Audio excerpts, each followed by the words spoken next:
यहोवा का धन्यवाद करो क्योंकि वह भला है और उसकी करुणा सदा की है।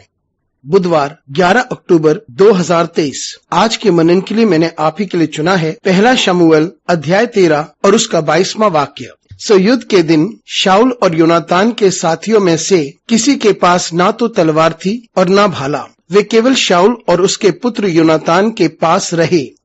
आपका दिन आशीषित हो। जब परमेश्वर हमारे लिए लड़ता है तब हमें ना तलवार ना भाले की आवश्यकता है। आइए इस वाक्य पर मनन करते हैं। आज की सुबह का विषय है बिना हथियार के युद्ध लड़ना।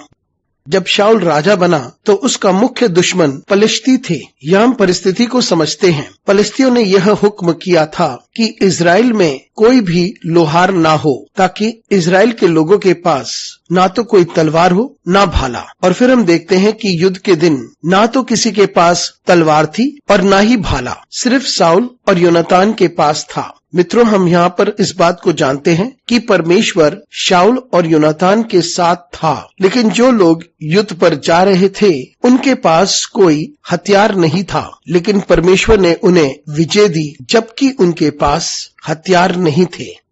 हथियार ना होने के बावजूद मित्रों, बहुत बार हमें लगता है कि जो हथियार हमारे पास हैं, जब हम युद्ध में जाते हैं उन्हीं की वजह से हम युद्ध जीतते हैं। बहुत बार हम अपनी शक्ति पर भरोसा करते हैं या अपने लोगों पर भरोसा करते हैं जो हमारे साथ हैं, या अपने हथियारों की ताकत पर हम विश्वास करते हैं। लेकिन हमें ये बात समझनी चाहिए कि जब शाऊल और योनातान की सेना युद्ध पर जा रही थी, उनमें से किसी के पास ना तो तलवार थी ना भाला, लेकिन हम जानते हैं कि वे विजयी हुए क्योंकि परमेश्वर ने उनके लिए वह युद्ध लड़ा था। तो इसलिए हम पूर्ण निश्चित हो जाएं कि हम कमजोर हो सकते हैं, हमारे पास हथियार ना हो, हमारे पास लोग ना हो, हमारे पास ताकत भी ना हो, और अपने दुश्मन के तुल्य जो हमारे सामने हैं हम बहुत ही कमजोर हो सकते हैं। जो हमारे विरुद्ध में खड़े हैं उनके सामने ना तो हमारे पास प्रभुता हो ना ही ताकत हो, और हम उनके सामने कुछ ना हो। लेकिन जब हमारे पास परमेश्वर है तो दुनिया की कोई भी सामर्थ हमें हरा नहीं सकती, और हम बिना हथियार के